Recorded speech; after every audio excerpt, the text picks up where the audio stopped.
So our next speaker is Paula Miraglia, who is co-founder and director general of Nexo Journal and Gama Revista in Brazil.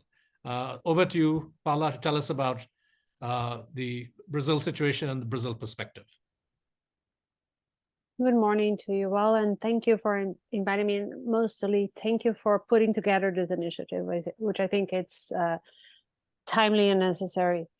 So very briefly, I could say that freedom of expression and press freedom in Brazil are at risk in many ways. I would start mentioning attacks, both violent personal ones and virtual ones. Journalism and journalists have been attacked in many ways in Brazil by public and private actors, including our previous president, who was very explicit in how he despised journalism and journalists, particularly female journalists. I think that we have a background there where journalism as a trust information source has been discredited little by little.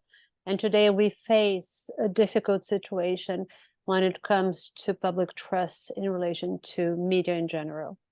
I would say the second risk that we face is a strategy called judicial harassment. It is becoming very popular in Brazil to judicially pursue journalists and media organizations. This is a tactic that has been used by political and or religious groups to intimidate journalists a lot. My third point would be element of risk would be our great dependence of tech platforms. I think that the media industry today in Brazil, as globally, I don't think we differ strongly from many other countries, we have an enormous level of dependence from media platforms. And we can consider they are the great mediators between us and our audiences. We depend greatly on them to distribute our content, but not only that, they have been shaping our market, distributing, giving out a lot of money, and with not very transparent criteria, selecting who would get these financial resources and who won't get these financial resources in a market that is already fragile from a financial perspective, creating a lot of imbalance in an already very imbalanced market. Recently, Brazil is in the past 2 years, we have been trying to approve some regulatory legislation. We had an attempt to vote a bill 3 or 4 months ago, and we saw the power of the lobby coming from the platforms.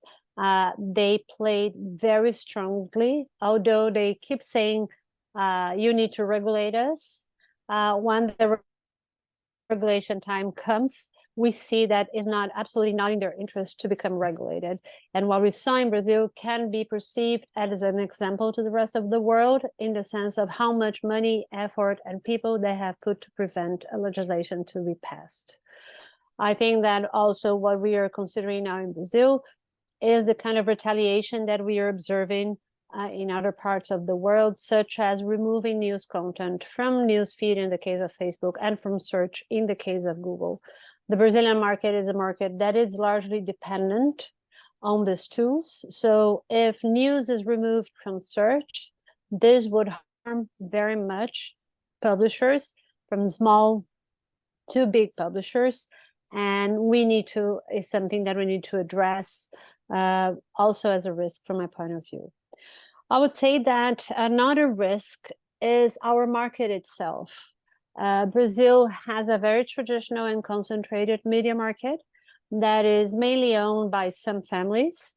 The industry is and the shape of the market ends up shaping the public debate, how the public debate is shaped in the country.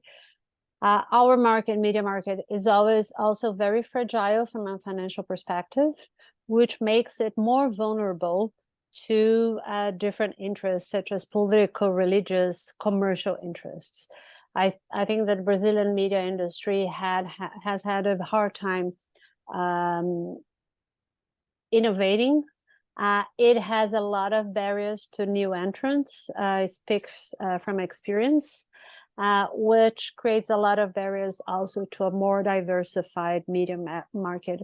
What would be more healthier and strengthening the media industry. Finally, I would like to emphasize that we also have a lack of vision of a public policy towards the media ecosystem. I think the debate in Brazil also ends about talking about media regulation, which is perceived as censorship and is not elaborated further than that. And we needed to have a broader vision. What would be to have a public policy that is not tainted or contaminated by private interests, that really intends to shape and to stimulate and to develop a stronger media ecosystem that is attached to the strengthening of our democracy. I would like to end saying that I think that this kind of initiative that you've put together, Siddharth, can be a great forum for us to debate all those issues that I've mentioned, but also to induce a national debate that is connected to other public agendas. I think that media so far is not perceived as an element that has to do with the development agenda within our country. I think it's perceived as something that is not side by side with other public policy issues such as education or health or things like this. I think that if we consider the media ecosystem and its strengthening and development as part of our public agenda, I think it could bring positive, very positive outcomes for our market, our industry, and our ecosystem. Just to conclude, we would be happy to contribute and help organizing an event in Brazil next year. Let's talk about that. Thank you very much. Thank you very much, Paula, for bringing us up to date with what's happening in Brazil. And you were one of two people that the Indian Organizing Committee approached from Brazil. And the reason we have two from Brazil, and hopefully we will also have two from South Africa, is because these are the next two countries that are going to be hosting the G20. And we felt it's important for there to be continuity. This is, as I said at the outset, an initiative that we've taken collectively. We have an organizing committee comprising 11 members drawn from different parts of India, different media, different languages. And that, I think, conveys the extent to which I think we feel that there is need for collective addressing of the problems that we face. So thank you very much for your suggestions and the prospect of furthering this work in Brazil next year.